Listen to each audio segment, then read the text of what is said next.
میگه بعد از کفر بزرگترین گناه شکستن دل مردم هست، خواه مسلمان باشه خواه کافر باشه.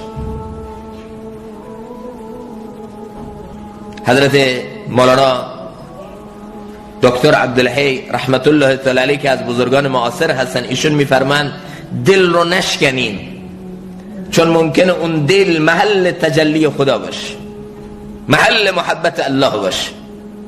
گاهی وقتا دل یک مسلمان رو شکستن اینقدر سخته که اگر تیشه برداری به کعبة الله بزنی اینقدر سخت نیست که دل یک مسلمان رو بشکن.